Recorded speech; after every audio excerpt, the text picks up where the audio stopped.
It was a cold November evening when I arrived in the small town of Malinpur. I'd taken a late train from the city, getting in just after 9 at night. Under the dim yellow lights, the station was almost completely deserted. Most of the shops were already closed, and the only sound was the echo of my own footsteps as I walked through the old station hall. The clock on the wall read 9:12 p.m. This station was a relic of a bygone era. The paint was peeling, and a few old wooden benches sat under flickering fluorescent lights. The wind whistled through broken window panes, carrying a faint groaning sound as if the building itself was settling in for the night with a weary sigh. I'd come to Malinpur to visit my grandmother. Her house was just a short walk from the station, so I gathered my bags and headed out. The road was dark, lit only by a few faint street lamps. A sudden chill ran down my spine, and I pulled my jacket tighter, telling myself it was just the wind. As I passed the old, dusty ticket office, I peered inside. Behind the empty counter, faded posters from the 1950s hung on the wall. It was a place that once buzzed with life, now just a container for memories. And that's when I heard it, a soft shuffle of footsteps right behind me. I spun around, my heart jumping into my throat, but the road was empty, just darkness. Shrugging it off as my imagination, I kept walking. A little further on, I passed a grassy patch where the tracks curved away into the night. An old signal post stood there, its light long extinguished, rust creeping up its frame. Then, a crow cawed somewhere in the darkness, and I nearly jumped out of my skin. Thankfully, I reached my grandmother's house about 10 minutes later. She greeted me with a warm hug and a hot cup of tea. As we sat in her cozy kitchen, I told her about the eerie feeling at the station, the wind, the silence, the footsteps. She just smiled, though her eyes looked tired. "Be careful tonight," she said quietly. "Malinpur Station has its stories." "Stories?" I asked. "What kind of stories?" She poured more tea before answering. "Many years ago, a young station master worked here. His name was Raj Singh. One night, he vanished without a trace. They found his office empty, his lamp still burning, his chair pulled out as if he'd just stood up. But Raj was gone."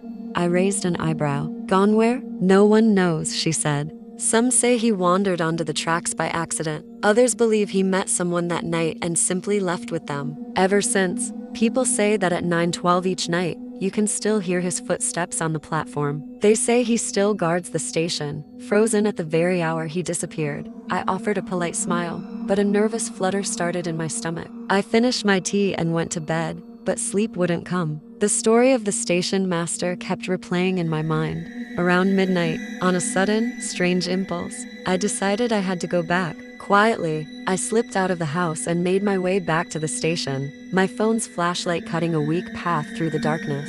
The station looked even more haunting at this hour. The benches cast long, distorted shadows, and the tracks glinted faintly under the sliver of moonlight. It felt abandoned, yet I couldn't shake the feeling that I wasn't alone. I glanced at my watch, 1:07 a.m. I stood on the platform, my breath fogging in the cool air, my heart beating a frantic rhythm against my ribs. I told myself I was being ridiculous. Then, precisely at 1:12 a.m., I heard it, the distant, unmistakable sound of footsteps from the far end of the platform. And then, something impossible happened. An old signal lamp at the end of track 6, a lamp I hadn't even noticed before, flickered to life. A dim, greenish-yellow glow, as if someone had just flipped a switch. My chest tightened. I stared down the platform, and there, silhouetted against the light, was a tall figure. A man in an old-fashioned station master's uniform, dark coat, a cap, and he was holding a lantern. He paused under the arch of the station roof and slowly turned his head toward me. Every nerve in my body screamed at me to run, but my feet were cemented to the spot. The figure seemed to relax its posture and began walking toward the station office. The lantern he held cast dancing, distorted shadows across the platform.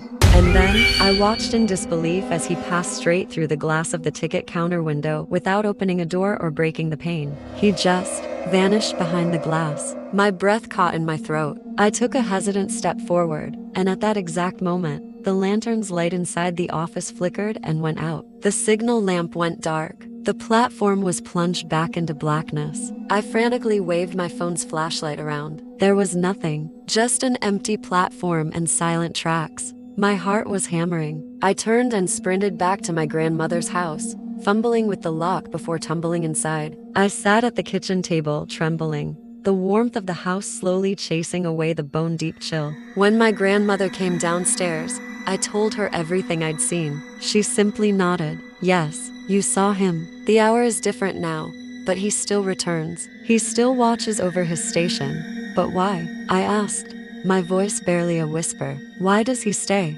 She spoke softly, her voice filled with a strange sort of compassion. I believe he stays because his work was his life. He loved this station. The night he disappeared, he never got to see his last train leave. He's frozen in that moment, still feeling responsible, still believing he has to protect this place. The next morning, the station looked perfectly ordinary in the daylight, but something inside me had changed.